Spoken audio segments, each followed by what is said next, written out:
One of the more bro-type questions of life is, should we do cardio?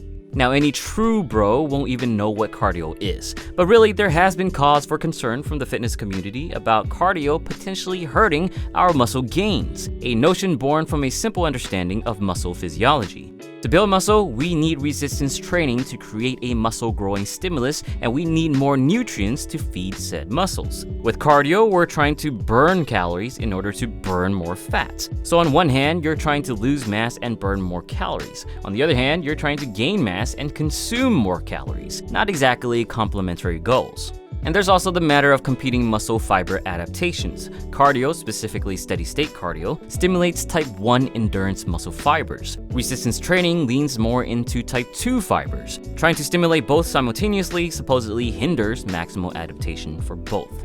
Now, these potential gains-killing excuses to not do your cardio sounds fine and dandy, but do the results actually reflect these issues? A quick dive into the scientific literature would suggest maybe, but not as bad as some bros would think. Some studies do show that concurrent aerobic and resistance training has slightly worse muscle and strength adaptations when compared to resistance training alone. However, other studies show that concurrent training didn't impact muscle adaptations much at all. So why the difference in findings? The findings differ depending on how and what type of cardio is used in the study and what measures were observed. When we see cardio getting in the way of gains, it often applies to the gains of the lower body. This makes sense since most of the implemented cardio in studies involve leg-based exercises like jogging, sprinting, and cycling. Strength and hypertrophy measures for the upper body were largely unaffected. Another varying factor is time resting between sessions. A very clear trend shows that the more time you can rest between sessions, the less it will hurt muscle and strength adaptations. 24 hours seem to be the best outcome.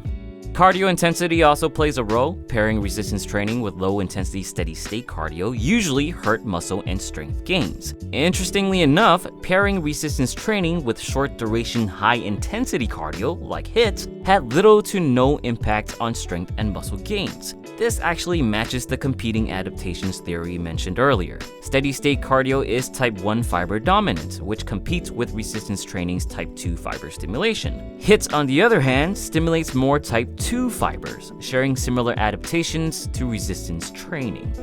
Other things to note, cycling versus running, where running, specifically high-intensity running, seems to be a slightly better option. Cardio duration matters as well, where the longer the cardio session, the more we see it hurt strength and muscle adaptations. And lastly, cardio frequency, where the more cardio sessions performed, the more it might hurt adaptations. This might very likely be a matter of overreaching, creating a constant stress level that is difficult for the body to overcome. Now it's clearer as to why cardio might, but not necessarily will, hurt your gains. And even if it did, when you think about the benefits of cardio, it's clear you should do it regardless. It is cardio that improves our heart health and aerobic capacity, things we sorely need for overall health and fitness. Just lifting weights won't get you that. Also, when paired together, fat loss is much higher compared to either cardio or resistance training alone. So if you want to burn fat and build muscle at the same time, concurrent training is the best option. These cardio pros, in my opinion, heavily outweigh the cons. And now with all this information, we can be smart about it to avoid the cons altogether. Best practice is to do higher intensity cardio for a short duration, maybe no more than 20 minutes. Try to take at least a full day between your lifting and cardio sessions. If possible, avoid doing your cardio close to your leg days. And make sure you gauge how your body is responding to the additional cardio workload and adjust when needed to avoid overreaching and overtraining. So let's strap on your running shoes as you would your lifting belts. Let's get your cardio going. Let me know what you think about cardio and gains in the comments below. And a quick reminder, I'm currently giving away a set of Liebert equalizer bars. Come check out the giveaway in the link in the description.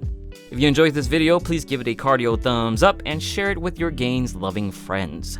As always, thank you for watching and get your protein.